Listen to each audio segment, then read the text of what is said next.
nous allons pouvoir ouvrir cette semaine de l'action sociale autour de cette table ronde virtuelle et avec derrière les écrans une audience, puisque vous êtes à peu près de 75 de bénévoles de la Croix-Rouge, de l'Action sociale, mais aussi bénévoles d'autres sociétés nationales sœurs. Je les salue, Croix-Rouge de Belgique, Croix-Rouge andorrane, Croix-Rouge suisse. Vous êtes tous les bienvenus pour cet échange. Alors, cette semaine de l'action sociale, elle a été pensée et préparée par les services de l'action sociale de la Croix-Rouge française et notamment Elsa Hajman, que je remercie et que je félicite pour cette initiative parce que nous avons, durant l'année 2020, beaucoup engagé de temps, de moyens, de conviction dans la réponse à la crise du coronavirus. Et il y a eu peut-être quelques moments qui nous ont manqué. Ces moments habituels dans l'associatif, des moments d'échange, de convivialité, mais aussi de réflexion entre bénévoles, entre les différents services et sur l'ensemble des thématiques que nous portons. L'idée de cette semaine de l'action sociale est donc bien de pouvoir recréer le lien, d'échanger de nouveau, même si c'est à distance, sur les thématiques que vous portez tous sur votre territoire.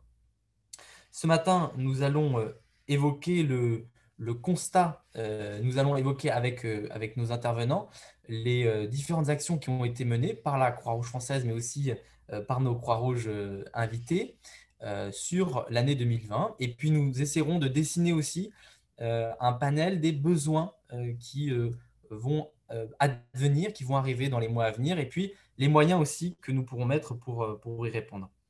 Nous avons la chance de recevoir ce matin trois sociétés nationales étrangères, mais voisines en réalité, et avec lesquelles nous partageons tous une langue, la langue française. Et nous sommes très heureux de les accueillir ce matin. Je les remercie pour le temps de préparation et pour leur présence ce matin. Euh, C'est une Croix-Rouge qui peut se prévaloir d'avoir le plus grand nombre de bénévoles au prorata de son nombre d'habitants, puisqu'elle a 70 000 habitants, 550 bénévoles aujourd'hui. Pendant le confinement, elle est même montée à 2 000 bénévoles. Je salue la Croix-Rouge andorrane, qui est représentée ce matin par David Fraissinet, le vice-président de la Croix-Rouge andorrane. Bienvenue David, et bienvenue aussi aux bénévoles de la Croix-Rouge andorrane qui se sont jointes à nous via cette table ronde virtuelle. Euh, Nous avons également la chance et l'honneur de recevoir la Croix-Rouge de Belgique. Comme vous nous l'expliquez, Pierre, juste en préparation, c'est bien une seule société nationale, mais avec deux territoires linguistiques, un territoire flamand et un territoire francophone, environ 25 000 bénévoles. Et ce matin, la Croix-Rouge de Belgique est représentée donc par Pierre Hublet, le directeur général. Merci Pierre d'avoir accepté de participer à cette table ronde et bienvenue aussi aux bénévoles de la Croix-Rouge de Belgique. Nous avons ensuite la chance de recevoir la Croix-Rouge qui a vu naître Henri Dunant. C'est un petit peu tous notre Croix-Rouge mère. 24 cantons, 3 territoires linguistiques. C'est la Croix-Rouge suisse qui est représentée ce matin par Karine Fleuribic, la responsable des centres de compétences pour le volontariat et le travail des jeunes à la Croix-Rouge suisse, autrement dit, la responsable du bénévolat et des activités jeunesse. Merci de vous joindre à nous ce matin et de représenter cette belle Croix-Rouge. Et bienvenue aussi aux bénévoles de la Croix-Rouge suisse qui se sont connectés. Et puis, hôte de cette table ronde, même si c'est un accueil dans le cloud et dans le virtuel, la Croix-Rouge française qui est représentée ce matin par Jean-Christophe Combe, son directeur général. Bienvenue Jean-Christophe et évidemment bienvenue à l'ensemble des bénévoles Croix-Rouge française. Alors, nous allons aborder cette table ronde autour de 3 thématiques et commencer par la première, qui est plutôt un constat autour de ce que nous avons pu vivre sur l'année 2020 et presque même le début 2021. Nous avons tous dans nos sociétés nationales vécu la crise Covid. Nous n'avons pas les mêmes structures, mais nous y avons quand même des points communs. Et je voudrais commencer par donner la parole à Karine sur, vous l'évoquiez lors de notre préparation, cette découverte de nouveaux vulnérables lors de la crise, dès finalement le premier confinement, et puis ensuite tout au long de l'année 2020. Oui, merci. Euh, alors, bonjour à tous déjà. J'espère que vous êtes bien installés et je me réjouis de pouvoir échanger avec vous. Alors, effectivement, je pense que l'image d'Épinal qu'on a de la Suisse, qui est un pays assez riche, et que, effectivement, que pas mal de monde peut nous envier peut-être un PIB qui est assez élevé, mais on a, malgré tout en Suisse, des nouveaux vulnérables et on en a découvert. Ils sont peut-être plus on voit peut-être moins de SDF dans la rue qu'on pourrait voir dans d'autres pays voisins, mais par contre, on a beaucoup de gens qui étaient par exemple sans papier ou qui avaient des emplois précaires et qui, subitement, du jour au lendemain, pendant le premier confinement particulièrement, se sont retrouvés sans aucun revenu. Et ça a frappé. On a même vu dans les journaux internationaux des reportages des queues des queues de personnes qui faisaient des personnes qui faisaient plutôt la queue pour avoir à manger à Genève ou à Lausanne. Et effectivement, ça a frappé pas mal de monde. Nous aussi. Et on a pu découvrir ça. Et dans la deuxième vague, je dirais que c'est surtout les indépendants, les personnes qui se sont retrouvées avec leur activité complètement arrêtée et qui sont venues. Et effectivement, on a dû répondre à ça en donnant des soutiens. Maintenant, bien entendu, nous sommes auxiliaires des pouvoirs publics et ce n'est pas notre rôle de remplacer l'État. Et donc, on l'a fait de façon modérée. Et c'est bien entendu le rôle de l'État, a priori, de venir en aide pour ces secteurs d'activité qui ont été complètement arrêtés. Pour la deuxième partie, pour les indépendants. Pour les premiers, effectivement, on avait là mis en place des aides. Et on reviendra sur ce que les dispositifs innovants, en tout cas nouveaux, que vous avez mis en place à cette occasion. David, vous m'expliquiez aussi lors de notre préparation que ce constat de nouveaux vulnérables qui ont surgi, si je puis dire, en tout cas qui ont été rendus visibles par la crise, a aussi été fait au sein de votre société nationale. Oui, bonjour à tous. Merci de m'inviter à cette table ronde et félicitations pour l'initiative de la semaine d'échange. Donc, effectivement, on a eu, notre situation est très similaire à celle de la Suisse, hein, parce que nous avons aussi un pays, nous sommes dans un pays riche, et puis tout d'un coup, on s'est rendu compte qu'il y a beaucoup plus de gens qui ont des difficultés, parce que dès qu'on a un petit plus, quelque chose, dès qu'on dépasse juste cette petite barre, tout d'un coup, on se rend compte qu'il y a des gens qui s'en sortaient, je dirais, bon an, mal an, et puis tout d'un coup, ça passe plus. Tout d'un coup, ça passe plus. Alors nous, effectivement, on a trouvé des gens, des résidents en Andorre, des gens qui sont là, qui vivent ici, qui ont eu ces soucis. Puis après, on a aussi beaucoup de personnel saisonnier qui vient pour travailler sur les pistes de ski. Donc, on a eu une coupure très brusque le 14 mars, avec des gens notamment qui venaient beaucoup d'Argentine ou du Chili, avec des difficultés pour pouvoir rentrer chez eux, et pas que des difficultés économiques, parce qu'on aurait pu trouver des solutions, mais des difficultés pour pouvoir prendre l'avion parce que leur pays avait fermé les frontières. Et donc, on a eu un besoin de nourrir une grande partie de ce collectif pendant la première vague. Et puis la deuxième, c'est une pauvreté malheureusement un peu plus structurée, je dirais. On n'est plus sur le court terme, on est sur le moyen terme, en espérant effectivement que les choses reprennent relativement rapidement leur cours. Mais effectivement, il y a beaucoup de gens au chômage partiel avec des aides de l'État, mais qui sont évidemment moindres qu'un salaire normal. Et puis après, effectivement, aussi des indépendants, des gens, des autonomes qui se retrouvent avec très peu d'activité. Donc voilà, oui, on se retrouve dans une situation similaire à celle de nos amis suisses. Merci, merci David. J'ai envie de donner la parole maintenant à Pierre. Effectivement, vous aussi, vous avez été confronté à ces nouveaux précaires qui sont apparus, mais vous évoquiez aussi le fait que des personnes qui étaient déjà en situation de fragilité, et notamment les personnes à la rue ou les personnes en transit, exilées, on se sont retrouvées en très grande difficulté sur votre territoire. Oui, bonjour à toutes et à toutes, et encore bravo pour cette initiative. Oui, effectivement, Jacques. Donc, je crois que par cette situation, par cette crise, il y a trois éléments qui induisent les actions de la Croix-Rouge de Belgique. Il y a d'une part le fait qu'il y a eu des personnes malades ou symptomatiques, hein, qu'il a fallu voilà, accompagner. Il y a d'autre part les conséquences de la crise et du confinement notamment. Et la troisième chose, le fait que certains acteurs, notamment associatifs, sont tombés ou ont été moins performants auprès des publics les plus vulnérables. Alors, parmi les plus vulnérables, effectivement, il y a notamment les personnes migrantes.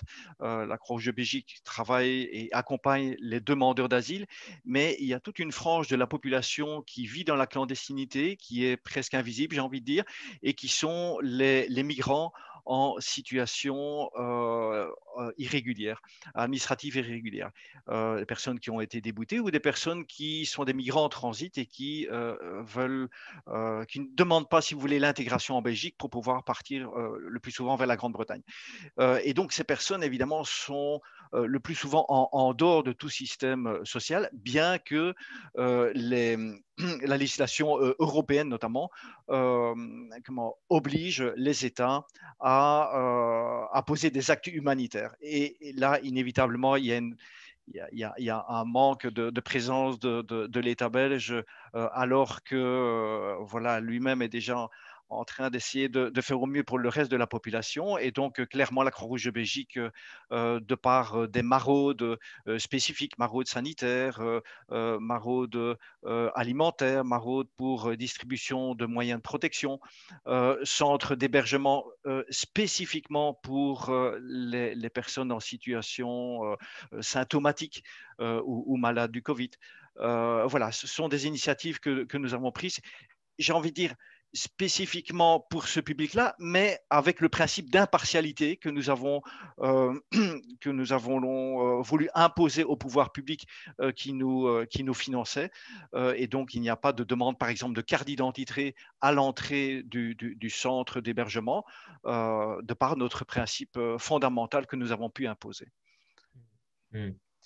Mmh. Merci beaucoup, Pierre. Euh, c'est vrai que ce constat, je crois, on l'a aussi fait au sein de la Croix-Rouge française. Et Jean-Christophe, est-ce que vous pourriez nous détailler aussi ces nouveaux vulnérables, mais aussi ces nouveaux besoins qu'on a vu émerger dès le premier confinement, notamment en besoins psychologiques, et qui ont débouché aussi sur une nouvelle action portée par la Croix-Rouge française auprès de ce type de public-là? Merci Jacques et merci à tous pour votre présence. Tout d'abord, avant juste de répondre à la question précise que tu me poses, Jacques, juste souligner l'importance, et moi ce qui m'a vraiment frappé, c'est l'importance de la préparation et de l'anticipation face à cette crise. Je le dis parce que vendredi dernier, le 22 janvier, ça faisait 1 an qu'on avait ouvert notre centre opérationnel national, justement en regard de ce qu'on voyait se profiler depuis la Chine et pour se préparer et se mobiliser face à cette crise.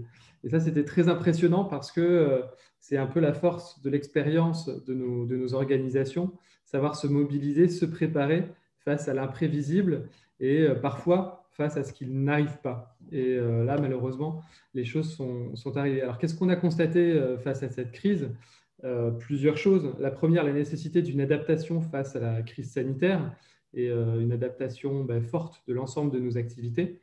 C'est nécessaire pour assurer la protection des acteurs de la Croix-Rouge française, mais aussi des personnes accueillies. Et vous l'avez dit, hein, ça a été l'adaptation de notre distribution alimentaire, l'adaptation et la médicalisation de nos maraudes. Ça a été la digitalisation d'un certain nombre d'activités aussi pour pouvoir faire le maximum d'activités à distance, la création de dispositifs aussi spécifiques. Tout ça face à une augmentation extrêmement rapide et violente des besoins. On l'a vu, des besoins qui étaient liés à la dégradation de la situation économique et sociale de toute une frange de la population, qui ont vu leurs activités et leurs revenus baisser de façon extrêmement forte. Et voilà, je cite à nouveau la distribution alimentaire, mais c'était extrêmement criant, notamment face à l'arrêt, comme tu l'as dit, Pierre, d'un certain nombre d'activités ou d'acteurs qui n'étaient plus en capacité d'apporter les services habituels sur le terrain. Et puis surtout la réponse pour nous à des besoins aussi auxquels on pense moins souvent, liés à l'isolement social en particulier, et qu'on a là aussi anticipé et auquel on a voulu apporter une réponse extrêmement forte et extrêmement rapide. Et c'est comme ça que 3 jours seulement après le début du confinement, donc en mars 2020, on a mis en place un service qui s'appelle Croix-Rouge chez vous, qui visait à répondre en partie à cette problématique, aux problématiques liées à l'isolement et au renforcement de la solitude liée au confinement. Une plateforme téléphonique 100% Croix-Rouge qui visait à apporter du réconfort, du soutien psychologique, mais aussi pouvoir mobiliser notre réseau bénévole autour de livraisons solidaires pour pouvoir apporter à toutes ces personnes qui ne bénéficiaient plus d'autres services ou de solidarité de proximité, eh bien, des biens de première nécessité, de l'alimentation, des produits d'hygiène ou même des médicaments, puisque un certain nombre de personnes avaient des problématiques pour se soigner, pour pouvoir accéder aux médicaments lorsqu'elles étaient affectées notamment par des maladies chroniques. Donc vraiment l'importance de cette mobilisation, la capacité de notre organisation à innover aussi dans cette crise. Tout ça inspiré aussi, comme le montre notre table ronde ce matin, de ce qui se fait aussi ailleurs. Voilà, Croix-Rouge chez vous, c'est inspiré par exemple aussi d'activités qui se font en Italie. Et, voilà. Et comme ça, on a pu répondre à l'émergence de ces besoins sociaux dès le début de la crise. Merci, merci Jean-Christophe. Je crois que du côté de la Croix-Rouge en Orane, vous avez aussi mis en place des livraisons à domicile d'alimentation, il me semble. Ah oui, on a tous été confrontés au même problème. Hein. Donc, très vite, il y a des gens qui ne pouvaient pas sortir de chez eux, ou bien par des isolements sociaux, ou bien pour des maladies, effectivement. Donc, on a des entreprises, collaborateurs qui ont préparé des plats cuisinés, des supermarchés qui ont aussi collaboré. Donc, on avait des volontaires qui allaient faire les courses, d'autres qui apportaient la nourriture chez différentes personnes. Et puis après, on a aussi développé des services autour de tout ça, parce qu'on a trouvé les problématiques sur place, c'est-à-dire quelqu'un qui ne pouvait pas sortir de chez lui avec un chien, il fallait trouver quelqu'un pour promener le chien, il fallait trouver quelqu'un éventuellement pour chercher un podologue. Enfin bon, on s'est retrouvé vraiment à gérer. Ce qui est extraordinaire, c'est la flexibilité finalement, à mon avis, de nos sociétés nationales et de nos volontaires. Il y a eu un élan de générosité et on trouvait très rapidement quelqu'un pour faire, j'oserais dire, n'importe quoi au départ.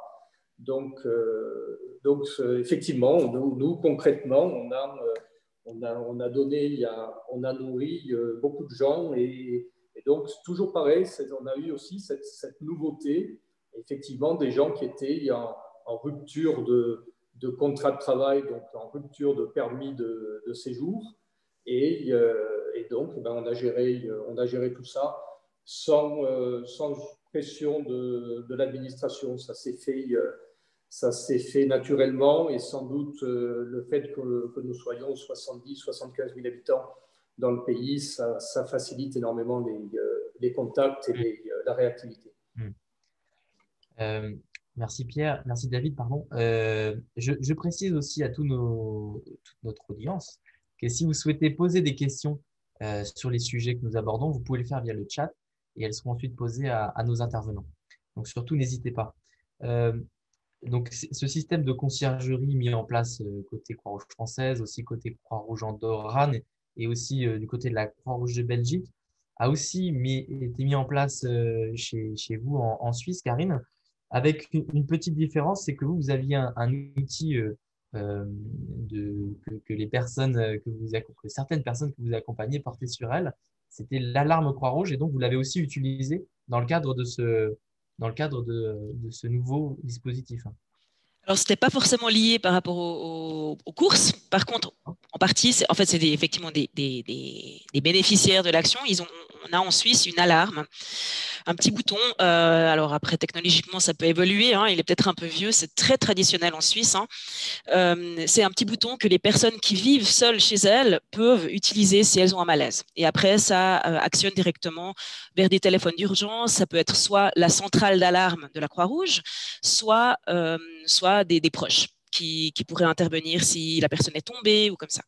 Et effectivement, ce qu'on a fait, c'est qu'on a mis en place pour les cantons, parce qu'on est un système fédéral, donc chaque canton fonctionne un petit peu différemment. Et pour nos associations cantonales, l'équivalent de vos délégations en France en tout cas, ceux qui le voulaient, on a mis en place effectivement avec des bénévoles. On a contacté toutes ces personnes pour savoir si elles allaient bien, si elles avaient besoin de parler. Alors, ce qu'on a remarqué, c'est que souvent, en fait, l'offre de bénévoles ou de personnes qui voulaient s'engager volontairement dépassait la demande, parce que les gens étaient, ce qui est bon signe en soi, étaient souvent suivis, n'avaient pas besoin, mais elles étaient très touchées qu'on les contacte et qu'on leur parle. Mais par contre, elles avaient suffisamment d'aide, elles avaient un proche ou un voisin qui venait les aider et ça fonctionnait assez bien. Donc ça, c'est quelque chose qu'on a effectivement mis en place, mais on avait aussi le système de course à domicile, le même problème avec les chiens. Enfin, en fait, on a tous été confrontés aux mêmes problématiques. Le problème, c'est qu'on ne l'a pas vu venir et donc on n'a pas pu se coordonner et qu'on était tous peut-être trop la tête dans le guidon sur le moment pour essayer de prendre les bonnes idées des autres pays. Mais effectivement, je pense qu'on était tous confrontés à la même situation. Et tu évoquais, Karine, le fait que vous ayez eu finalement trop de bénévoles par rapport à l'action que vous souhaitiez mettre en place. Et vous avez, je crois, vous êtes rapproché de certaines startups pour justement faire face ou accueillir toutes les envies d'engagement, c'est ça? Exactement. Alors ça, c'était déjà avant. C'était une startup qu'on a soutenue depuis 2 ans avant la crise, je dirais. Et on a effectivement, c'est une offre en ligne de bénévolat, enfin une espèce de façon de proposer du bénévolat, des actions bénévoles. Ça peut être soit par groupe caché, enfin groupe fermé ou groupe ouvert, et c'est une façon de mettre en place. Et effectivement, grâce au Covid, on a clairement pu encore l'élargir et en faire plus juste une application, mais aussi en faire une plateforme web. Et ça, c'est quelque chose qu'on met à disposition pour toutes les organisations, parce que là aussi, alors la Croix-Rouge, c'est clair, elle est très connue. On a un emblème très fort. Les gens viennent assez naturellement vers nous, soit pour apporter de l'aide, soit pour en demander. Mais il ne faut pas oublier qu'il y a tout un maillage, tout un réseau d'autres ONG et qu'on est peut-être encore plus fort si on travaille tous ensemble. Voilà. Et donc, c'est aussi pour ça qu'on a mis cette application qui a vraiment explosé en fait, pendant la première vague. Pierre, est-ce que au sein de la Croix-Rouge de Belgique, vous avez vu la même vague d'engagement? Est-ce que vous avez vu le même intérêt en quantitatif, si je puis dire, de personnes qui souhaitaient venir aux côtés de la Croix-Rouge de Belgique se manifester? Alors, la question est pertinente et la réponse a été un petit peu complexe à gérer. En fait, lors de la première vague et en cohérence avec les mesures gouvernementales, nous avons pris la décision d'écarter, de mettre de côté les volontaires donc les bénévoles, les bénévoles de plus de 65 ans et puis de 60 ans, de manière à les mettre en sécurité sanitaire. Ce qui, par ailleurs, n'a pas toujours été très, très bien perçu, notamment par certains d'entre eux. Je crois principalement parce que ils voulaient vraiment mettre en œuvre la mission et que, par ailleurs, le lien social est important pour eux aussi. Mais bon, voilà. Il y a eu effectivement beaucoup de propositions de personnes de la société civile qui ont voulu intégrer notre société nationale et qui l'ont intégré, et notamment des jeunes. Donc ça, c'est vraiment très, très, très, très chouette à voir, surtout dans l'activité action sociale, j'ai envie de dire, alors que la plupart des jeunes sont plutôt orientés vers les actions de secours de notre société nationale. Donc ça, c'était une très, très chouette chose. mais la difficulté à laquelle on était confronté était l'intégration en fait de ces bénévoles dans la société nationale, et notamment par le fait que quelque part nos volontaires les plus expérimentés sont jeunes retraités ou sont retraités et ont des fonctions voilà, de leadership dans les maisons Croix-Rouge telles qu'on les appelle, donc dans nos entités locales. Et donc là, si vous voulez, c'était un petit peu compliqué puisqu'ils étaient écartés. Donc là, c'est quelque chose sur lequel on doit travailler à l'avenir. Mais néanmoins, il y a eu des chouettes initiatives, c'est évident. J'aimerais rebondir sur ce que Karine a dit tout à l'heure. En l'occurrence, nos collègues de la communauté flamande, hein, donc évidemment, on est très très proche, on fait partie de la même société nationale, ont mis en place aussi une base de données mettant en lien des associations pour personnes handicapées, des maisons de repos et de soins, voire même des hôpitaux qui étaient en demande de bénévoles, et d'autre part des bonnes volontés de nouveau de la société civile. Et ceci s'adressant de manière naturelle effectivement au mouvement Croix-Rouge, à notre société nationale, et bien à travers cette base de données, ils ont pu faire le lien, si vous voulez, sans se sentir dans l'obligation de les intégrer dans la société nationale. Vous voyez, donc je trouve que l'initiative est vraiment géniale, est vraiment très très chouette.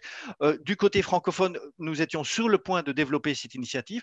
Nous ne l'avons pas fait parce que les pouvoirs politiques ont eux-mêmes en fait créé cette base de données, et donc inévitablement, tant mieux quoi. On ne va pas se mettre en concurrence avec les pouvoirs publics. Merci beaucoup Pierre. Et juste avant de passer la parole à Jean-Christophe, une question. Vous évoquiez le choix de protéger certains bénévoles, et notamment les plus âgés. Je crois que c'est aussi un choix qui a été fait au sein de la Croix-Rouge suisse, de la Croix-Rouge française. Est-ce que avec le recul aujourd'hui, c'est quelque chose que vous pensiez bien, juste, ou alors est-ce que c'est toujours quelque chose qui vous interroge au fond sur ce choix qui a été fait? C'est très complexe, et ça a suscité débat au sein de la société nationale, mais je crois que il y avait des éléments de cohérence par rapport aux mesures gouvernementales. C'était vraiment le confinement total, quoi. Donc, pourquoi mettre en danger des personnes qui sont très clairement à risque? Je crois que pour sauver les autres, il faut d'abord se sauver soi-même, hein. Je crois que c'est une règle fondamentale de ce cours. Mais lors de la deuxième vague, par exemple, nous avions à ce moment-là plus de moyens de protection. Il y avait des masques pour tout le monde. Nous avions une expérience sur la ventilation du virus, etc. Et donc, les gestes barrières faisaient partie de notre quotidien. Donc là je crois qu'il y avait moins de risques. Et donc là, nous n'avons pas interdit effectivement aux personnes plus âgées parmi nos bénévoles de poser des actes notamment de lien social.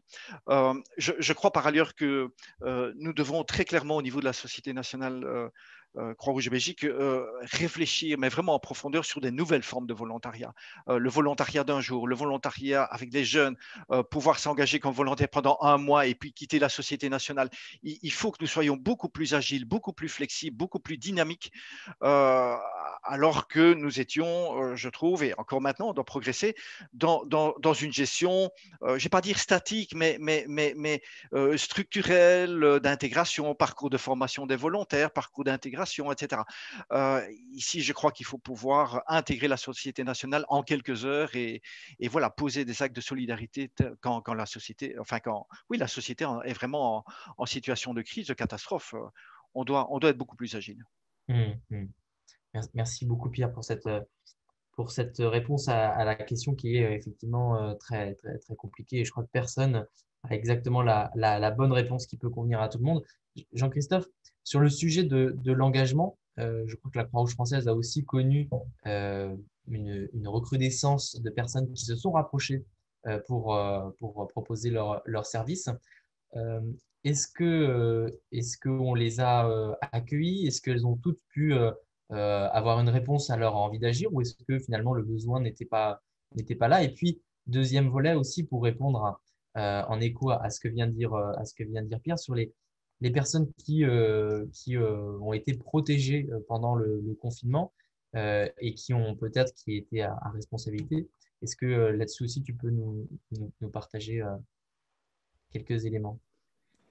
Oui, bien sûr. Et effectivement, les deux sujets sont quand même extrêmement liés. Ça interroge la capacité de nos organisations à accueillir tout type d'engagement et surtout à assurer un cadre d'engagement qui soit adapté à l'envie d'agir et à la capacité de chacun.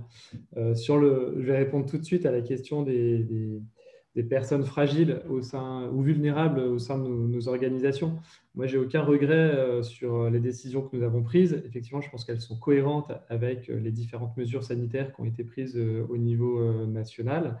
On a bien vu, en revanche, qu'on avait su, à l'occasion du deuxième confinement, tirer les leçons du premier, et c'était plutôt heureux, même si ce n'était pas encore parfait. Moi, je pense que voilà, on a pris la bonne décision. Il fallait et il faut protéger les acteurs de la Croix-Rouge française comme les personnes qu'on accompagne. C'est notre devoir.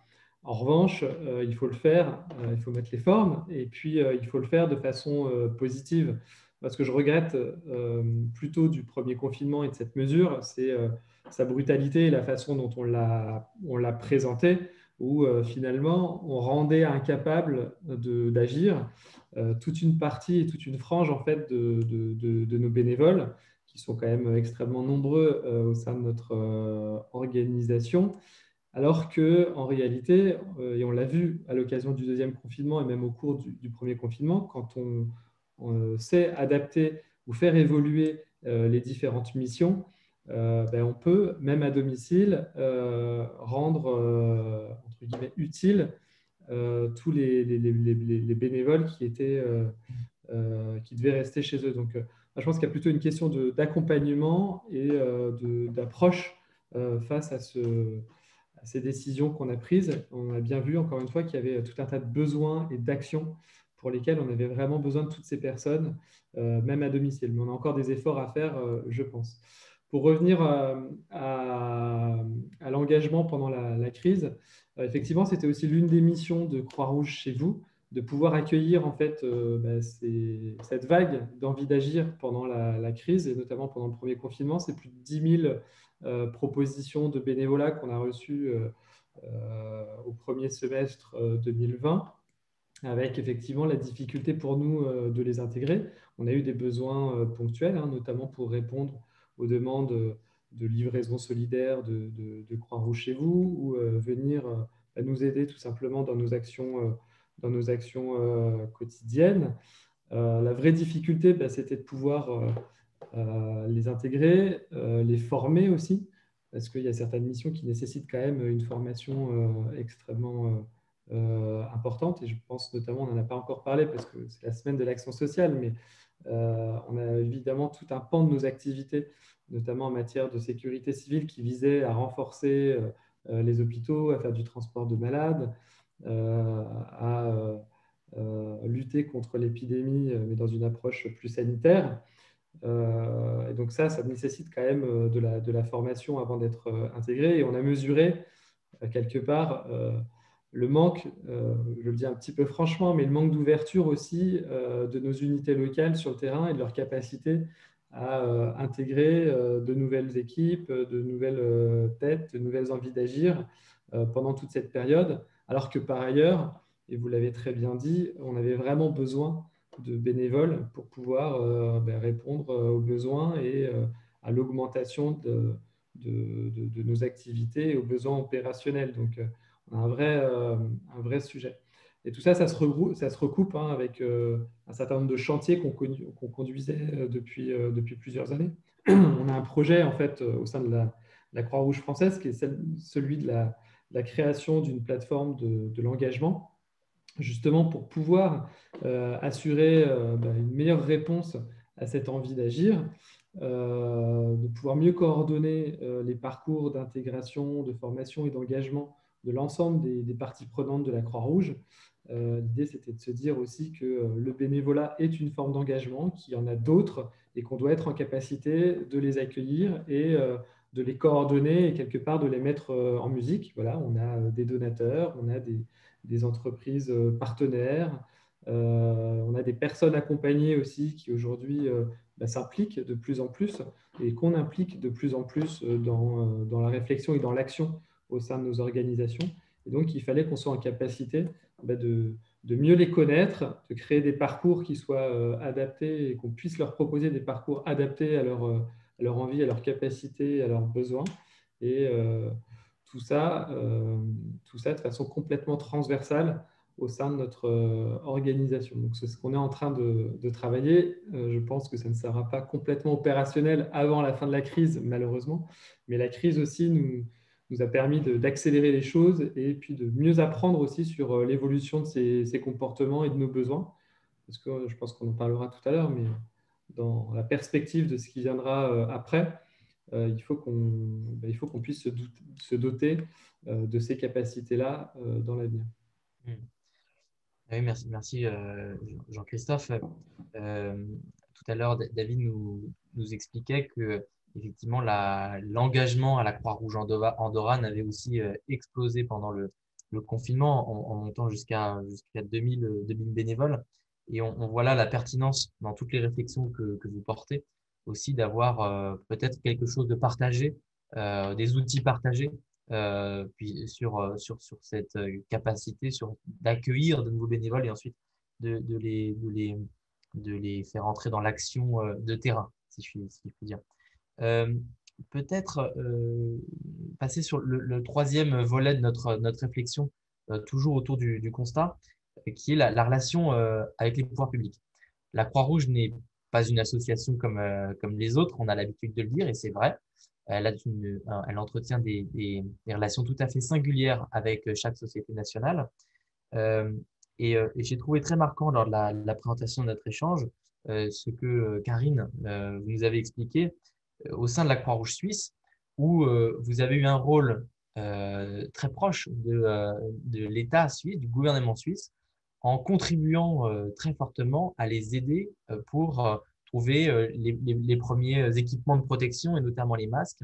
Est-ce que vous pouvez nous en dire un petit peu plus et sur aussi la conséquence que ça a eu dans votre relation avec les pouvoirs publics?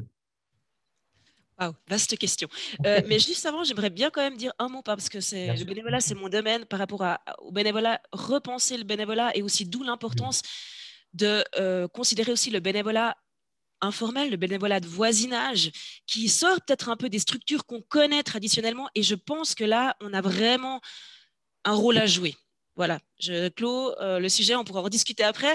Et je viens sur la question d'auxiliaire des pouvoirs publics. Effectivement, alors on a fourni, alors au moment où il y avait tout qui était fermé, où le gouvernement suisse avait beaucoup de peine à aussi avoir du matériel pour différentes raisons, hein, ils n'avaient pas bien préparé en fait la crise, comme à peu près tous les États européens, je dirais, et qu'effectivement il n'y avait pas de masques, il n'y avait pas de matériel de protection dans les hôpitaux. Et nous, grâce effectivement au mouvement de la Croix-Rouge, au contact qu'on avait avec la Croix-Rouge italienne, qui était également en contact très rapidement avec la Croix-Rouge chinoise, on a pu fournir du matériel pour plus de 100 millions de francs suisses, de matériel de protection pour le gouvernement. Effectivement, alors il y a eu quelques loupés, des masques qui n'étaient pas validés comme il fallait parce qu'il n'y avait pas de validation de masques. Enfin, voilà, toutes ces questions qu'on adore et auxquelles on a été confrontés pendant la première vague.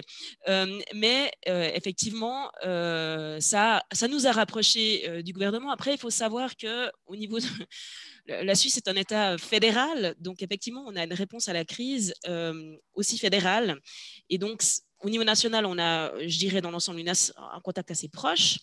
Mais après, il y a beaucoup de réponses qui sont faites au niveau cantonal chez nous. Et effectivement, ça dépendra de comment chaque délégation, chaque association cantonale est en contact. Et par contre, pour en revenir au rôle, et je pense que là, c'est vraiment quelque chose à exploiter, la force de la Croix-Rouge à mobiliser, à engager est très importante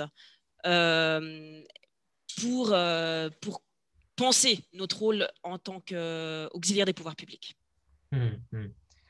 On a un rôle à jouer là-dedans. Oui, merci Karine. Ce que vous dites là me rappelle aussi ce que disait Pierre sur la Croix-Rouge de Belgique. C'était le constat que vous avez fait de l'extrême vulnérabilité et en partie dû à une grande impréparation de l'État sur ces sujets-là un peu exceptionnels. Et le rôle du coup que vous avez eu en tant que Croix-Rouge auprès de ces intervenants-là vous a fait aussi évoluer votre position? Oui, c'est un vaste sujet, l'auxiliarité, tant pour nous que pour les pouvoirs publics par ailleurs, hein. Euh, mais néanmoins, c'est un sujet extrêmement intéressant. Au niveau de la Croix-Rouge de Belgique, comment expliquer? Nous avons des liens avec les pouvoirs publics, à quelque niveau que ce soit, au niveau fédéral, au niveau régional, au niveau local. Mais j'ai envie de dire, il y a une forme de relation de partenariat correcte, mais sans plus, j'ai envie de dire, et comme d'autres associations peuvent aussi le faire, le vivre. Je crois que dans le cadre de la gestion de cette crise, il y a néanmoins quelque chose qui s'est construit. En l'occurrence, au moment de la gestion de la première vague, on s'est trouvé très démunis face au manque d'action, comme je l'ai dit tout à l'heure, des pouvoirs publics auprès vraiment des plus vulnérables, et en particulier des sans-abri, des personnes en situation administrative irrégulière, des migrants en transit, comme je l'ai dit tout à l'heure. Et donc là, on les a très, très fortement interpellés. Donc on a vraiment fait de la diplomatie humanitaire, mais assez, je ne vais pas dire agressive, mais enfin, on était quand même très interpellant à leur égard, à quelque niveau que ce soit, et entre guillemets, ils ont lâché. Donc, ils ont lâché notamment des moyens financiers, et pour lesquels la Croix-Rouge de Belgique a mis en œuvre notamment des centres d'hébergement en quelques jours, et dans les plus grandes villes de Belgique. Et donc, bon, là, il y a quand même quelque chose qui s'est construit. Et puis, progressivement, ils ont vu que eux-mêmes étaient un peu démunis en termes de réactivité face à la crise, et que la Croix-Rouge de Belgique avait la capacité de développer, soit à travers la mobilisation de ses volontaires, donc une puissance collective, soit à la mise en place de centres d'hébergement, comme je l'ai dit il y a quelques instants. Et donc, voilà, il y a une confiance qui s'est créée, et aujourd'hui, très clairement, mais peut-être sur d'autres secteurs d'activité, pour la distribution des moyens de protection pour les professions libérales, médicales, paramédicales, pour les centres de testing, maintenant les centres de vaccination, on sent très clairement que les pouvoirs publics veulent travailler avec la Croix-Rouge de Belgique, et ils viennent vraiment nous chercher en disant, écoutez, heureusement que vous êtes là, et on sent que c'est en train de monter très fort en puissance, et qu'on est maintenant dans une relation qui est de plus en plus privilégiée, et très clairement, on doit construire quelque chose là-dessus. Et comme le disait Jean-Christophe tout à l'heure, on va devoir digérer cela, et avec eux en particulier, pour être capable de travailler sur le long terme de manière avec beaucoup plus de connivence avec ces pouvoirs publics. Attention quand même, et c'est fondamental, il faut trouver la juste posture pour que ces pouvoirs publics soient capables de prendre leurs responsabilités. Donc la Croix-Rouge n'est pas là pour les remplacer, la Croix-Rouge est là pour les mettre sous pression, je crois, à certains égards, ou les aider lorsqu'ils sont vraiment en difficulté, soit par rapport à des analyses, à un secteur de compétences qui est inconnu pour eux, ou soit par rapport à la mise en place voilà, d'actions de centres d'hébergement et autres. Merci, merci Pierre. Et vous disiez effectivement lors de notre préparation que la Croix-Rouge de Belgique a presque le statut aujourd'hui d'influenceur auprès du gouvernement, qui est dû à toutes les actions que vous avez menées. Du côté de la Croix-Rouge andorrane, vous m'expliquez aussi que la crise a rapproché la Croix-Rouge de l'État andorran. Est-ce que vous pouvez nous en dire un peu plus, David? Oui, alors bon, je refais référence à la taille du pays, hein. On se connaît plus ou moins tous. Alors déjà, on a le ministre des Affaires sociales andorran, c'est un bénévole de longue date de la Croix-Rouge. Donc ici, ça va très vite, parce qu'on croise facilement un ministre dans la rue, donc la confiance existait. Et puis tout d'un coup, on a eu effectivement, le gouvernement a décidé de tester toute la population andorrane, c'est-à-dire on a été sollicité pour organiser toute la logistique des tests de la population. C'est-à-dire qu'il a fallu faire 2 vagues entre le mois de mai et avril-mai, 2 vagues de tests à presque 70 000 personnes, donc 2000 bénévoles qui sont arrivés d'un coup.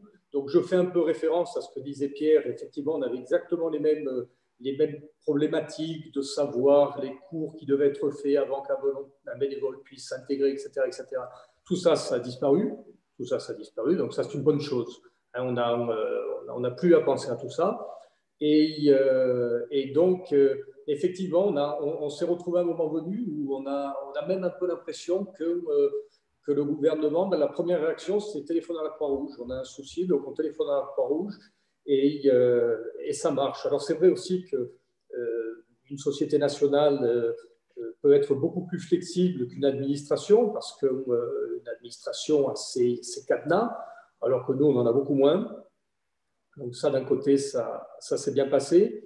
Et après, la seule chose qu'il a fallu ou qu'il faut gérer un peu, c'est la communication. C'est-à-dire que souvent, effectivement, quand nous sommes amenés à répondre à des questions de journalistes sur la gestion de la crise, ben souvent, ça peut être interprété comme une mauvaise gestion de la part du gouvernement, parce que pourquoi la Croix-Rouge doit s'occuper de cette problématique, puisque ça devrait être le fait du gouvernement.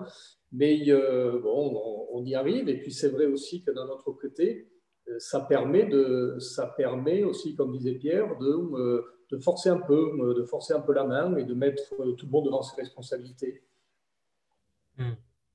Merci David. Ce rapprochement avec la Croix-Rouge andorrane est intéressant. Est-ce que côté Croix-Rouge française, Jean-Christophe, vous avez aussi pu constater une évolution de la relation entre la Croix-Rouge française et puis les interlocuteurs habituels ou nouveaux ou exceptionnels du gouvernement ou de l'État français? Je pense qu'on a joué tout notre rôle pendant cette crise. C'est-à-dire que on reste neutre et indépendant. En revanche, je pense effectivement on a gagné fortement en influence et en crédibilité du fait de ce qu'on a fait de façon très autonome dès le début du dernier confinement. C'est-à-dire qu'on n'a pas attendu un go de l'État, par exemple, pour monter Croix-Rouge chez vous ou apporter des réponses adaptées à la situation sanitaire. Et donc, on a été progressivement, au fur et à mesure de la crise, moi j'ai constaté que mes rapports avec les membres du gouvernement évoluaient et qu'on était de plus en plus entendus, jusqu'à faire passer un certain nombre de messages. Vous avez parlé tout à l'heure moi j'appelle ça les crises oubliées, mais on a réussi à faire passer un certain nombre de messages, notamment concernant la situation des migrants sur le territoire français, qui était passé un petit peu en second plan à cause de la crise sanitaire. Et on a remis ce sujet et cette problématique-là d'un point de vue humanitaire au devant de la scène vis-à-vis du gouvernement, parce qu'on avait une oreille beaucoup plus favorable du fait de notre poids pendant cette crise. Après, on reste à notre place, c'est-à-dire qu'on est opérateur lorsque voilà, il y a des dispositifs qui sont mis en place. Et puis, on est très autonome sur la mobilisation des citoyens, des bénévoles, pour répondre aux besoins sociaux dans le cadre de nos missions. Merci beaucoup, Jean-Christophe. Jacques, si je puis me permettre, j'aimerais renforcer ce que vient de dire Jean-Christophe. Et en l'occurrence, je crois que notre place en tant que Croix-Rouge est d'être le porte-voix vraiment des plus fragiles et qui sont encore plus fragiles en situation de crise, alors que nos pouvoirs publics, je crois sincèrement qu'ils font ce qu'ils peuvent, mais ils sont un peu dépassés par la situation. Et donc, c'est à nous d'attirer l'attention, voire même d'être acteurs à leur côté pour ceux qui risquent vraiment d'être oubliés parce qu'ils sont dans la clandestinité, parce qu'ils sont en dehors des radars en fait des pouvoirs publics. Et c'est là que la Croix-Rouge doit se trouver auprès des plus vulnérables, tout simplement, quoi.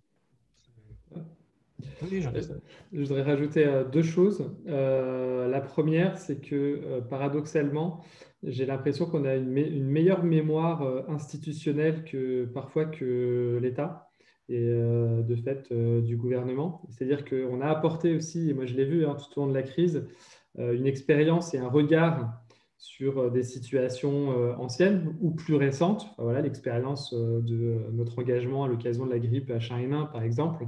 Et aujourd'hui, c'est assez assez intéressant de voir les discussions qu'on a sur la mise en place de la stratégie de vaccination, etc. Et donc ça, c'est extrêmement important. Il faut vraiment qu'on capitalise dessus à l'avenir. Et la deuxième, Pierre, tu parlais de public fragile. On a aussi très très tôt, parce que je vois qu'il y a une question sur ce sujet dans la conversation, attirer l'attention du gouvernement sur la situation des jeunes pendant cette crise, sur les deux volets, à la fois sur les conséquences économiques et sociales de la crise sanitaire et de la dégradation de la situation de toute une partie de notre jeunesse, sur la question de l'isolement social, parce que comment vivre cet isolement quand on est loin de sa famille, loin de ses amis, parfois dans un pays qu'on ne connaît pas, etc. Et donc avec toutes les conséquences psychologiques que ça peut avoir, et comment on arrive, et c'est important quand on est jeune, à se projeter dans l'avenir, quand on voit que les conséquences immédiates de la crise, elles bougent quand même sérieusement notre horizon en matière d'inclusion sociale et professionnelle à très court terme. Et donc, je crois qu'on a là aussi joué un rôle important en termes de sonnette d'alarme, et nous, on voit les premières mesures qui sont mises en place aujourd'hui par le gouvernement sur ce sujet, mais on doit aussi faire notre propre introspection, parce que je pense qu'on peut faire beaucoup plus vis-à-vis de la jeunesse, avec le lien qu'on a tissé plus particulièrement au sein de nos unités locales, et dans notre capacité à les mobiliser et à former ces futurs citoyens dans les semaines et les mois qui viennent. C'est un point on va approfondir dans la suite de la discussion sur évidemment ces nouveaux besoins sociaux qui ont émergé pendant la crise et auxquels on va devoir essayer, tenter d'apporter des réponses dans les mois à venir. Avant cela, je voulais donner la parole à Benjamin, donc qui est Benjamin Richard, qui a collecté, me semble-t-il, au moins une question, c'est ça, à nous partager? Oui, bonjour Jacques, bonjour à tous. Merci beaucoup pour vos questions et pour vos réactions. N'hésitez pas de continuer à nous les poser et à les poser à nos intervenants dans le chat. On les portera à leur connaissance comme je le fais maintenant. Il y a eu beaucoup de réactions depuis le début de cette table ronde sur l'engagement et sur les modalités du bénévolat pendant la crise. Il y a une question qu'on n'a pas abordée qui me semble intéressante, qui élargit un petit peu ce propos. C'est celle d'Hélène qui dit « Bonjour, y a-t-il eu des appels à dons spécial Covid dans vos sociétés nationales et sinon, comment les nouvelles activités ont-elles été financées ?» qui pose du coup la question de l'engagement et de la mobilisation du grand public autour de nos actions dans les différentes sociétés nationales. Merci Benjamin. Qui veut répondre? Là, c'est un petit peu parole ouverte. Si quelqu'un veut se saisir, Pierre, vas-y. Oui, je peux dire un tout petit mot. Effectivement, en ce qui concerne la Croix-Rouge de Belgique, nous avons fait des appels aux dons. La Croix-Rouge de Belgique a été extrêmement visible, surtout lors de la première vague. Mais j'ai envie de dire, à travers ces actions sociales, mais aussi, voire surtout, les actions de secours dans les tris préhospitaliers, les ambulances spéciales Covid, etc. Et puis maintenant, les testings, les vaccinations. Et donc, qui a permis de faire des appels aux dons qui ont rapporté beaucoup. On a battu tous les records en termes de récolte de fonds. C'est évident. Et malgré le fait que les récoltes de fonds en rue, qui est notre manne régulière, j'ai envie de dire, en cours d'année, a dû être interrompue, bien sûr. Donc, c'était à ce niveau-là une excellente année. Pour faire le lien avec ce qui a été dit il y a quelques instants, évidemment, cet argent a permis d'aider, notamment pour les actions sociales dans le cadre de cette crise, mais c'est aussi permettre quand Jean-Christophe parle de la création d'une plateforme d'engagement ou la plateforme de l'engagement. Alors, je ne sais pas bien ce qu'il y a derrière, mais ça me fait dire que comment dire, les gens peuvent donner de l'argent à la Croix-Rouge, ils peuvent donner du sang à la Croix-Rouge, SANG, ils peuvent donner du temps à la Croix-Rouge. C'est extraordinaire. Et quand on voit, on parlait tout à l'heure de le fait qu'on peut jouer avec notre fonction diplomatie humanitaire ou d'influenceurs, que ce soit auprès du grand public, auprès des acteurs politiques. Je crois qu'on doit prendre conscience le fait que on est un acteur de société important. En fait, hein. Et lorsqu'on voit justement que le nombre, qu'on a beaucoup de volontaires, il y en a d'autres qui veulent venir se rajouter, nous avons les salariés, toutes les personnes qui donnent du sang, qui donnent de l'argent, etc., plus toutes les familles, on pèse dans la société belge, on pèse à l'échelle du monde. Et je crois qu'on doit prendre conscience que nous avons une responsabilité sociétale, que nous sommes un acteur de solidarité et plus particulièrement auprès des plus vulnérables, mais porté par tous ceux qui nous font confiance. D'où l'importance aussi d'une qualité en termes de communication interne avec nos volontaires, etc., et d'une qualité de communication externe. Bien expliquer, nous sommes redevables quelque part, notamment de bien expliquer ce que nous faisons avec l'argent qui nous est confié. Voilà. Sorry, j'ai un peu été sur le côté, mais je crois que c'est très très important ce lien que nous avons avec la société finalement. Je peux rajouter aussi quelque chose. Alors, on a pareillement en Suisse, hein, on a effectivement beaucoup mobilisé pour les dons, on a reçu beaucoup de fondations, etc. Mais il y a un aspect qu'on n'a pas encore vraiment mentionné, c'est notre collaboration avec les entreprises. Et là aussi, on a eu autant pour l'engagement bénévole, on a eu, comme c'était une situation complètement inespérée pendant la première vague, tout le monde était au chômage technique, il y a énormément d'entreprises qui se sont mis à disposition pour faire des activités avec nous, les services de course, etc. Et donc, ça nous a été d'une grande aide, puisqu'on avait d'un autre côté beaucoup de bénévoles de plus de 65 ans qu'on ne pouvait pas mettre en... Donc, ça nous a vraiment permis... Alors, effectivement, après, on a eu des questions de comment gérer comment faire rentrer toutes ces nouvelles personnes et puis mettre les autres à l'arrêt. Voilà, ça, c'est des questions de flux qu'il faudra évaluer. Mais effectivement, c'est important. Et aussi, on a eu énormément de dons d'entreprises. Et ça fait depuis des années que la Croix-Rouge suisse travaille beaucoup sur sa relation avec les entreprises. Et je pense que là, ça a été un trésor. Effectivement, pour nous, c'était aussi une très bonne année. David? Oui, alors nous, on a beaucoup communiqué, donc on n'a pas fait d'appel aux dons, mais il y a une spirale positive, c'est-à-dire que faire un don à la Croix-Rouge, c'était bien. Enfin, c'est toujours d'ailleurs. Et donc, on a eu effectivement beaucoup d'aide d'entreprises, et puis on a des trucs très sympas. On a des classes de collège qui ont fait don de l'argent qu'ils avaient gardé pour partir en voyage de fin d'année. On a eu des tas de trucs comme ça qui font du bien, qui font chaud au cœur parce que ce ne sont pas des grosses sommes, mais ça pèse souvent plus qu'une donation d'une grosse entreprise. Donc, on a été effectivement on a été bien aidés. Et puis, ça nous a aidés aussi parce que ça nous a aidés à aller beaucoup plus vite, à ne pas être obligé d'aller chercher de l'argent pour faire, parce qu'on avait de l'argent pour faire. Donc ça, c'était très important. Jean-Christophe, peut-être dire un mot aussi. Alors nous, on a fait un appel à dons, spécifique qui a vu quand même une forte mobilisation de tous les citoyens vis-à-vis de la Croix-Rouge, en regard aussi, je pense, de notre visibilité, la visibilité de nos actions pendant le confinement, un fort soutien effectivement des entreprises, et donc en dons, mais aussi en mécénat de compétences, puisque une partie des entreprises françaises qui étaient à l'arrêt ont mis à notre disposition des salariés volontaires pour venir soutenir nos activités. Et ça, c'était extrêmement précieux pour bénéficier de compétences particulières. Je tiens à souligner aussi que, alors je ne sais pas si ça existe dans les autres sociétés nationales, mais à la Croix-Rouge française, on a un moment historique au sein de notre association qui est celui de la quête des journées nationales où nos bénévoles vont à la rencontre du grand public dans la rue une fois par an. D'habitude, c'est fin mai, début juin.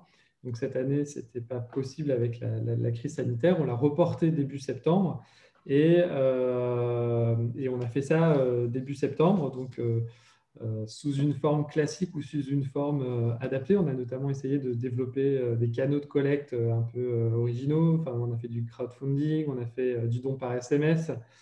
Voilà, mais ce qu'on a vu, c'est que la notoriété et liées aux actions de la Croix-Rouge française étaient extrêmement importantes parce que là où la quête a pu avoir eu lieu, ça a extrêmement bien fonctionné.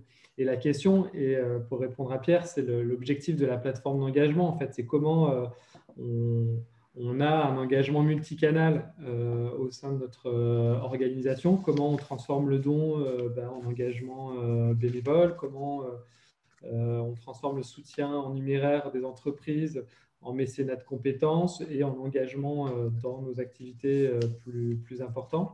Comment on est personne accompagnée, mais aussi on peut donner de son temps, de ses compétences à l'organisation, etc., etc.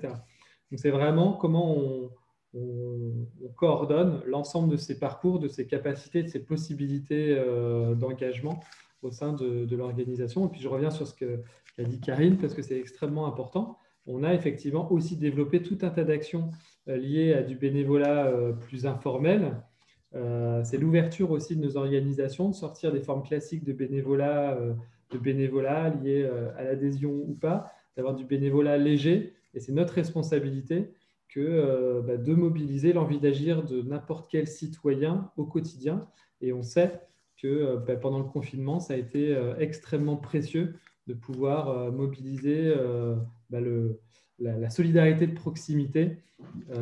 Croix-Rouge et hors Croix-Rouge, nous, on a juste suscité, donné des outils pour que chacun puisse s'engager. Et là aussi, il faut qu'on capitalise sur tout ce qu'on a fait parce que je pense que c'est extrêmement important pour l'avenir, pour notre capacité à mobiliser, notre capacité à créer des sociétés plus résilientes.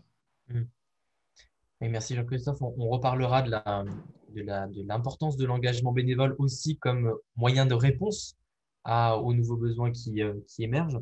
Mais avant cela, je voulais avoir l'avis de David sur l'évolution que la Croix-Rouge va devoir apporter ou qu'elle a déjà constaté parce que de nouveaux besoins vont émerger. On parlait de nouvelles vulnérabilités, de publics plus fragiles, de personnes qui habituellement ne sont pas nécessairement en difficulté, je pense aux indépendants par exemple, et qui vont se retrouver dans des situations de précarité. On ne l'a pas encore abordé, mais l'augmentation des fragilités en santé mentale aussi est revenue dans tous les échanges auprès des sociétés nationales. Vous, au sein de la Croix-Rouge andorrane, vous avez constaté une accélération de votre évolution entre la répartition un peu classique de vos activités. Au départ, c'était plutôt du secourisme et un peu moins d'action sociale. Et là, la crise a accéléré la transformation vers davantage d'action sociale pour répondre en partie à ces besoins. C'est bien ça? Oui, tout à fait. Nous, alors déjà, il y a un changement qui s'est fait d'une façon progressive entre 2010 et 2020. En 2010, 90% de notre activité, c'était le secourisme. En début 2020, 50% secourisme, 50% action sociale. Et là, on doit être à 98% de social pour 2 de secourisme. Et quand on finira la crise, on sera à 75-25. C'est-à-dire qu'aujourd'hui, c'est vrai que le travail que devront faire nos équipes va être beaucoup plus centré sur le bénévolat social. Et ce n'est pas parce que le secourisme disparaît, c'est parce que le social croît, donc notre activité est en forte croissance. Donc la base de tout ça, c'est une équipe. Alors bon, nous, on a une super équipe à la Croix-Rouge andorrane. On a des gens qui se sont tout de suite remis en question, qui ont travaillé, enfin, on a eu un service.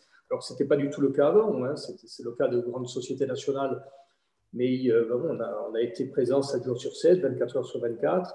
On a eu après une très bonne gestion de la part des équipes de la Croix-Rouge, de tout ce qui est bénévolat, et après une super réponse et un très grand travail des bénévoles. Donc, tout ça, ça va dépendre des gens qui travaillent avec nous, de leur envie de faire.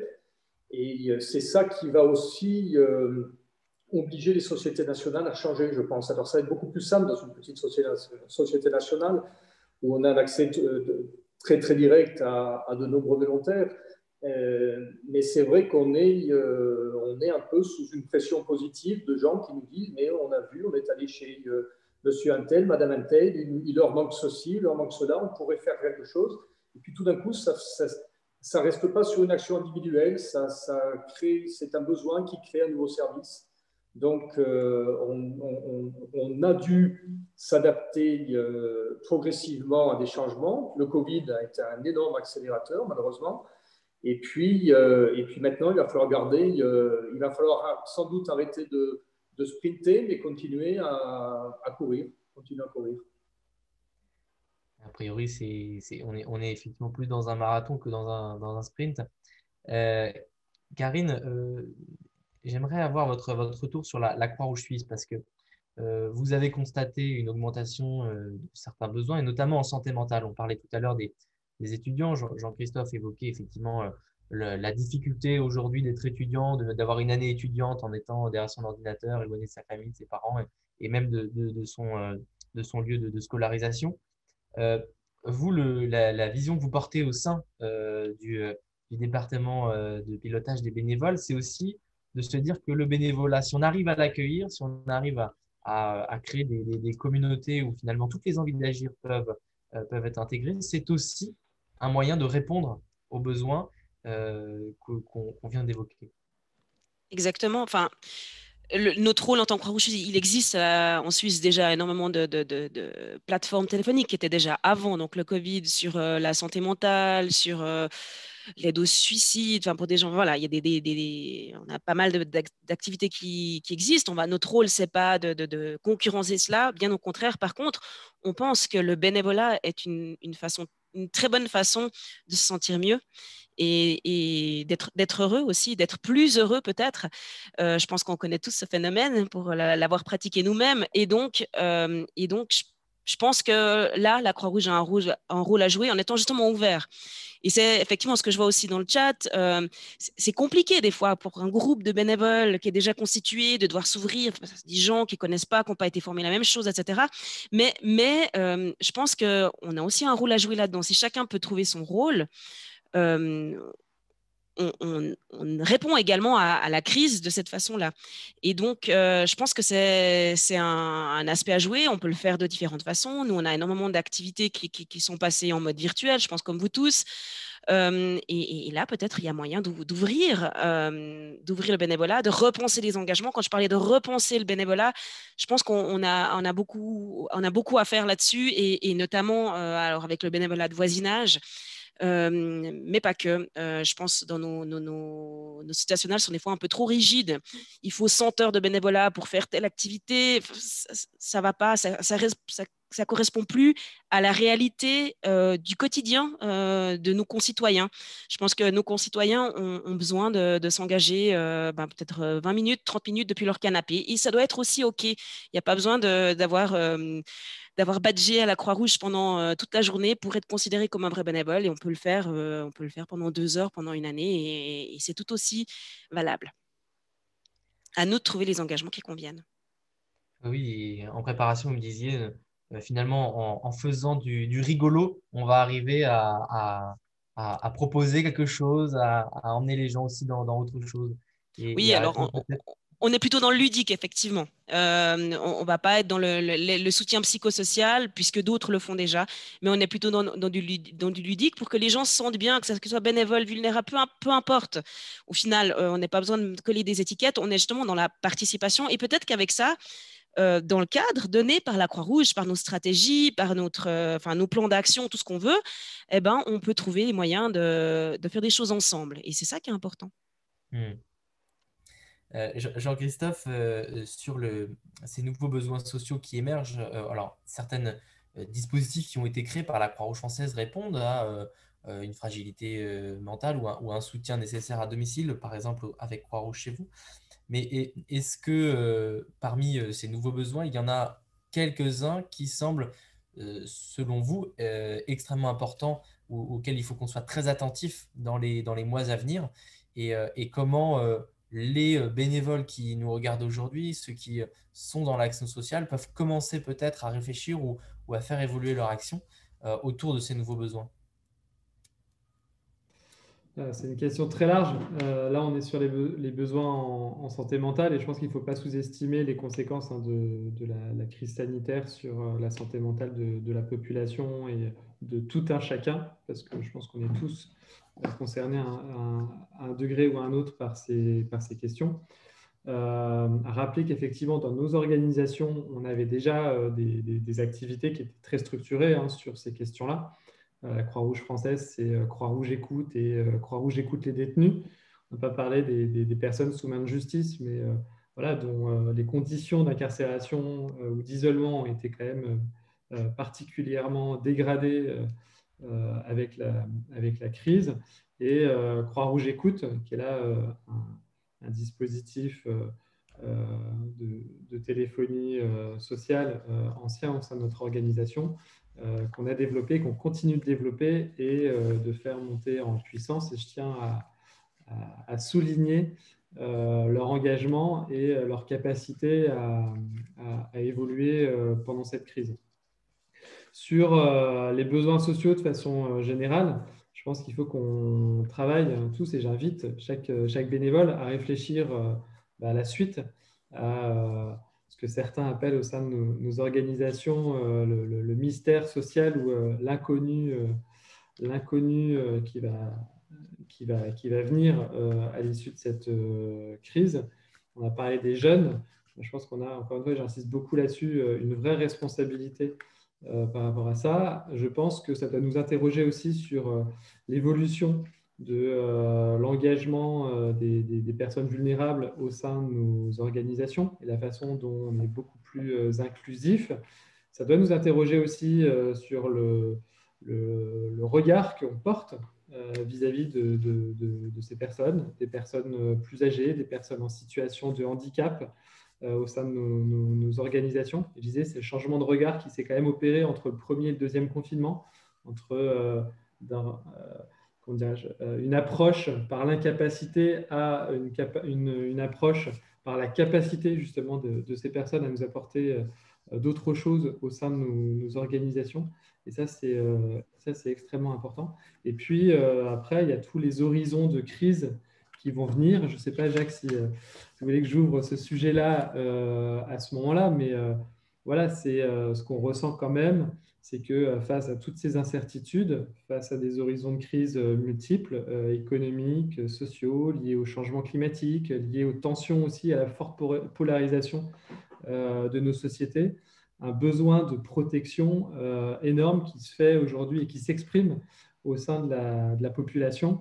Et je crois que cette notion de protection, elle résonne tout particulièrement avec l'ADN, les principes, les valeurs du mouvement Croix-Rouge et qu'on a une responsabilité particulière dans les temps qui viennent d'apporter cette réponse en matière de protection par l'éveil des consciences, par la formation des citoyens, par la préparation de tout un chacun à ces horizons de crise et à la façon dont on va donner à chacun la capacité d'être une partie de la solution des problématiques ou des enjeux ou des défis qu'on va rencontrer dans le monde qui vient. Et c'est vraiment à ça qu'il faut qu'on se prépare, à ça qu'il faut qu'on réfléchisse. Alors nous, à la Croix-Rouge française, c'est vrai qu'on est dans un moment un petit peu particulier puisque cette crise, elle correspond aussi à une révision de notre projet associatif, de notre stratégie. Et donc, c'est le moment de replacer. Et j'imagine que ça va interroger aussi tout le monde ailleurs, même ceux qui n'avaient pas prévu forcément de revoir leur stratégie maintenant. Mais les choses, elles évoluent tellement autour de nous il faut qu'on pense à ce qui va venir juste après et un tout petit peu plus loin dans les mois qui viennent. Et c'est aussi l'objet de ces tables rondes. Et je suis ravi de voir que mes collègues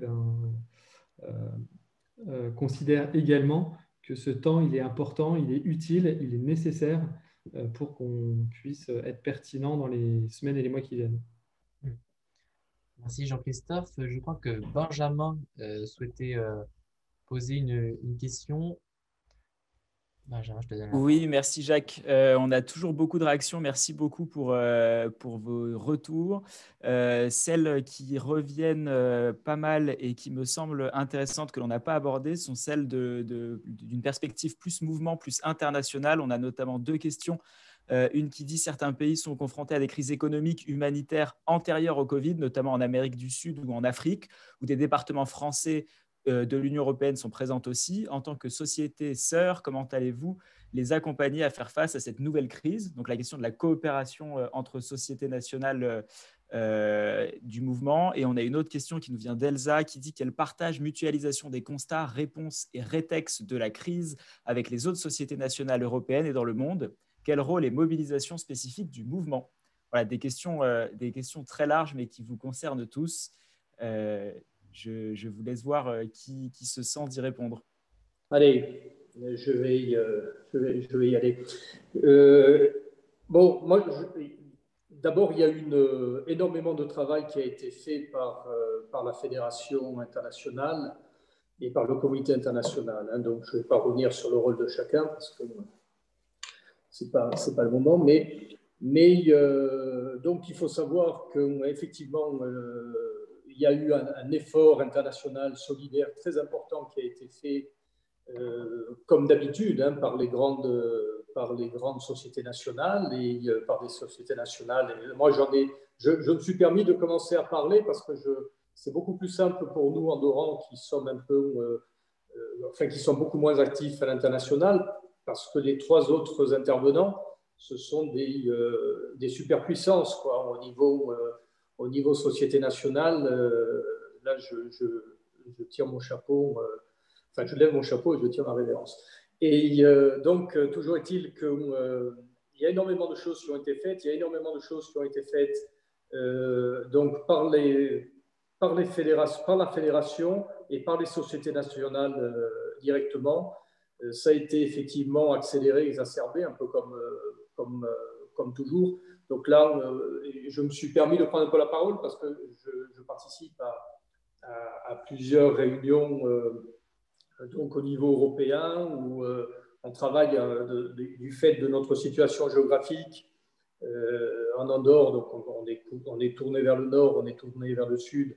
Donc là, on parle avec le nord, mais du côté sud, on travaille beaucoup avec les Espagnols, donc aussi beaucoup avec l'Amérique du Sud. Et j'ai vraiment la sensation que personne n'est laissé sur le carreau.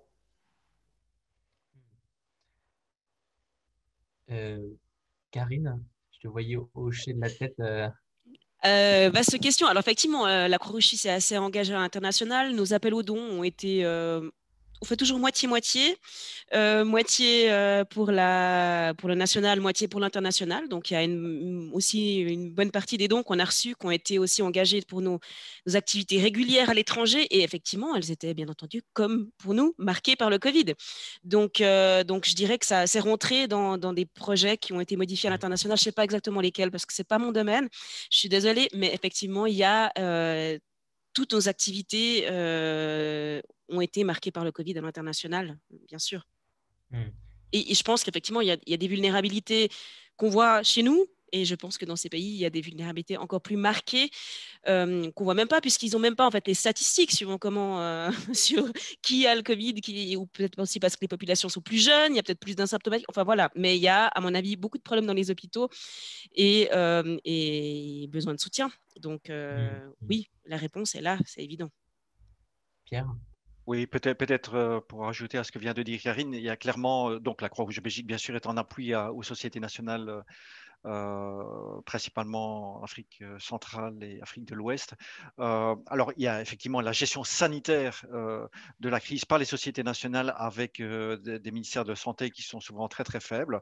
Donc, on les appuie à ce niveau-là, mais on les appuie aussi sur les conséquences économico-sociales. Et là, ce n'est que le début pour ces populations qui vont très clairement avoir de grandes difficultés et notamment de perte au niveau du commerce informel, etc. Une chose à laquelle je crois, à laquelle il faudra être très très vigilant, c'est qu'ils puisse encore y avoir suffisamment de financement dans les prochaines années, notamment venant de l'Union européenne ou bien nous de l'État belge, alors qu'on sait que les besoins d'argent à vocation économico-sociale vont être très, très, très importants dans nos pays. Donc là, je crois qu'il faudrait aussi être très, très vigilant en termes de diplomatie humanitaire. Jean-Christophe, on a évoqué lors de cette table ronde des points communs, des points de convergence. On l'a vu sur la livraison à domicile, sur la plateforme de l'engagement. Là, maintenant, on évoque les liens avec nos sociétés nationales, même au-delà de nos sociétés nationales voisines. Qu'est-ce que la Croix-Rouge française porte comme vision sur ces échanges-là? Je crois que notre mouvement, il est unique et il a une force incroyable de ce point de vue-là. Tout à l'heure, on parlait des crises oubliées. L'un des écueils de cette crise, c'est que quand ça nous touche directement, nous, pays occidentaux, pays riches, etc., on a facilement tendance à se replier sur soi et de fait à oublier la nécessaire solidarité internationale, ce que nous rappelle et ce que nous rappelons de façon permanente avec le mouvement. Pour la Croix-Rouge française, la programmation Covid à l'international, c'est un tiers de notre programmation totale en termes de volume d'activité. Donc à la fois dans la redirection de nos programmes à l'international vers une réponse immédiate à la crise sanitaire et à ses conséquences, le maintien aussi d'un certain nombre d'activités parce qu'il ne faut pas non plus que ce Covid ce soit un leurre. On sait qu'en Afrique notamment, les pays ont été un petit peu moins touchés par la crise sanitaire, mais que néanmoins, il y a des problématiques qui préexistaient et qui sont autrement plus mortelles que les conséquences immédiates de la crise sanitaire aujourd'hui et que donc il ne faut pas, surtout pas oublier ça. Qu'on porte avec le mouvement un certain nombre de plaidoyers aussi, et notamment sur l'accès équitable aux vaccins à travers le monde, puisqu'on le sait, nos pays, malgré les différentes polémiques autour de la vitesse et du déploiement de cette stratégie de vaccination, néanmoins seront dans l'année et demie qui viennent, nos populations seront toutes vaccinées. Je ne sais pas quand ça interviendra pour les pays les moins développés. Et donc, on a un vrai devoir en responsabilité d'attirer l'attention du monde et des citoyens sur cette question-là. Et puis, deuxième axe, c'est la force du mouvement qu'on a observé. On est là en train d'échanger ensemble. On l'a fait depuis les premiers jours de la crise pour partager nos constats, pour anticiper, pour partager les bonnes pratiques, les solutions innovantes, aussi et ça compte pour se motiver mutuellement, parce que je pense que la force de ce mouvement, c'est quand même sa dynamique, et ça fait vraiment du bien de pouvoir partager avec ses collègues, là, comme on le fait ce matin. Je peux vous dire que ça donne énormément d'énergie et de capacité ensuite à aller de l'avant. Et puis, on le fait, on a pris plusieurs initiatives de cercles de réflexion dans nos différents cadres, avec le bureau de l'Union européenne, avec le bureau de Budapest, dans d'autres cadres, entre collègues de société nationale, pour réfléchir à ce qui vient après, se trouver du temps, malgré la pression opérationnelle, de réfléchir et d'anticiper la crise qui vient. Et là-dessus, je pense qu'il faut qu'on accepte que ce temps, encore une fois, est utile et nécessaire si on veut être au rendez-vous des défis qui vont s'imposer à nous dans les semaines et les mois qui viennent. Et donc, donc on y participera pleinement avec tous nos collègues. Merci Jean-Christophe, l'invitation est lancée officielle. Oui, David.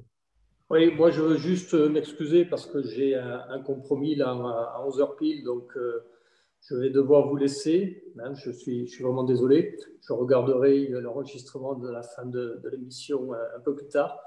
Et écoutez, je vous remercie de votre invitation. Je souhaite à tout le monde bon courage. Et puis, comme disait très bien Jean-Christophe, c'est vrai que toutes ces rencontres, toutes ces mises en commun d'expériences, ça donne beaucoup d'énergie. Merci de nous en avoir, de nous faire participer à cet influx de bonnes sensations et d'envie de faire. Et excusez-moi. Merci beaucoup, David. Merci beaucoup, David, d'avoir préparé cet échange et d'y avoir contribué. C'était extrêmement intéressant d'avoir la Croix-Rouge andorrane autour de la table. Donc, merci de l'avoir représenté et merci aux bénévoles de la Croix-Rouge andorrane aussi de s'être joints à cet échange. Du coup, le mot de la fin est inauguré. Enfin, David, le mot de la fin est inauguré. Karine, s'il y avait un mot à partager à tous nos téléspectateurs, toute notre audience sur l'année 2021, qu'est-ce que vous leur souhaiteriez? Un mot, ça va être compliqué quand même. Mais j'aimerais dire le bénévolat rend heureux et faisons en sorte que ça soit profité par un maximum de personnes. Voilà. Belle parole.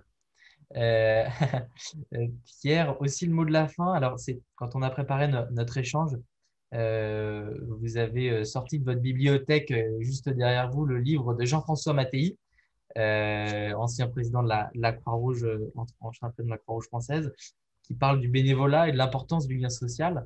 Vous avez évoqué avec nous cette petite flamme qui est dans chacun d'entre nous, qui peut faire beaucoup. Oui, j'en suis persuadé, effectivement. Jean-François Mattei est une personne extraordinaire, je trouve extrêmement inspirante, donc merci à lui. Moi, j'aimerais mettre en avant effectivement le fait qu'à travers tous les bénévoles qui sont notamment présents ici ce matin, alors que nous vivons dans une société qui est extrêmement fracturée, déjà avant la crise Covid, mais qui en ressort, je l'espère bientôt, encore plus fracturée qu'auparavant, avec un isolement extrêmement important entre les riches, les moins riches, les personnes âgées, les jeunes, ceux qui ont un boulot, ceux qui n'en ont pas, etc. Il y a une force dans la société qui doit être beaucoup plus induite, c'est donc le lien social. On en a beaucoup parlé aujourd'hui et je trouve qu'à travers les quelques mots, je vais vous lire 2 phrases de Jean-François Mattei. Il stimule et il honore tous les bénévoles qui, au-delà de compétences dont on a parlé aujourd'hui, Jean-Christophe a parlé du mécénat, entreprise, bénévolat, c'est avant tout la force du lien social. C'est le pouvoir de l'humanité qui a dans notre mission fondamentale de la Croix-Rouge. Moi, j'y crois énormément. Jean-François Mattei dit ceci. Donc, voilà son livre. Je vous le recommande. Voilà, notre société recèle des trésors de bonne volonté et de générosité, incarnés pour beaucoup par les bénévoles et les salariés associatifs.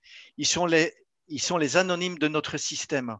On en parle très peu, mais ils se mobilisent chaque jour dans l'ombre du quotidien pour apporter aide et soutien à tous ceux qui sont renvoyés dans les coins sombres de notre planète. Je les admire, j'en suis fier, car je suis convaincu que les valeurs qu'ils expriment incarnent ce qu'il y a de meilleur dans l'homme. Voilà. Merci à vous, merci à lui, merci au mouvement Croix-Rouge et merci à tous les bénévoles. Merci beaucoup, Pierre, pour ces mots très, très touchants. Et je laisse le mot de la fin à Jean-Christophe. Ce n'est pas facile après une si belle citation. Et je te laisse le mot de la fin avant de remercier tout le monde. C'est clair. Moi, j'ai envie de dire simplement ne changez pas parce que ce qu'on a vécu ce matin est juste formidable à l'image de tout ce qu'on a vécu ces derniers mois. Donc, puisse cette année 2021 ne surtout pas vous faire changer. Voilà. Et non, j'ai trouvé ça vraiment extrêmement intéressant, chaleureux, enthousiasmant. Et voilà, je pense qu'on va pouvoir ça nous redonner beaucoup d'énergie pour les semaines qui viennent. Et puis voilà, puis j'espère qu'effectivement 2021 nous permettra de recréer ce lien social à la Croix-Rouge dans notre engagement, mais aussi en dehors, parce que le lien social, c'est aussi tout ce qu'on fait dans nos vies à côté de la Croix-Rouge. Et je crois que c'est important pour chaque personne engagée dans nos organisations aussi de préserver sa vie personnelle et de pouvoir avoir une vie équilibrée aussi en dehors de la Croix-Rouge. C'est extrêmement important et ça fait partie des choses qui nous permettent de durer et de régénérer de façon permanente cet engagement. Avant de perdre la parole, je voudrais simplement remercier nos amis des Croix-Rouges andorranes, suisses et belges leur amitié et d'avoir été avec nous ce matin. C'était vraiment très, très chouette. Merci. Et c'est vraiment chaud au cœur de pouvoir compter sur vous, votre amitié, et puis de voir à quel point nos visions sont convergentes. Remercier Jacques Grimont, notre administrateur national, membre du bureau national, président de la commission Retour vers l'autonomie et du Conseil national de l'action sociale. Merci Jacques, bravo pour cette animation extrêmement chouette. Merci à tous les bénévoles de l'action, en particulier de l'action sociale de la Croix-Rouge française et des autres sociétés nationales qui sont avec nous ce matin, aux équipes du département action sociale pour avoir organisé cette semaine qui commence tout juste et qui, je crois, va être extrêmement riche en ateliers, conférences, débats, échanges, et qui sont un moment de respiration important. Voilà, je pense qu'on est parti de très haut ce matin et c'est important aussi de prendre un peu de recul et d'analyser les choses. Et vous aurez l'occasion tout au long de la semaine peut-être de redescendre aussi dans la réalité peut-être plus opérationnelle, de partager des choses, des dispositifs qui sont très concrets et qui vont vous nourrir pour les semaines, les mois et les années qui viennent, dans un moment où on réfléchit, comme je vous l'ai dit, à notre stratégie. Donc, merci infiniment à tous et je vous souhaite une excellente semaine de l'action sociale. Merci Jean-Christophe. Merci une fois de plus à nos interlocuteurs, Karine, Pierre, David. Merci à tous. Et puis, on aimerait tout le temps commencer la semaine avec un échange aussi intéressant et aussi enthousiasmant. Merci à tous de faire vivre notre mouvement et notre pouvoir d'humanité. Excellente semaine à tous et n'hésitez pas à nous dire si cette conférence vous a plu, de manière à ce qu'on puisse en réorganiser aussi de manière plus régulière. Voilà. Bonne semaine à tous et bonne journée. À bientôt. Merci beaucoup. Au revoir.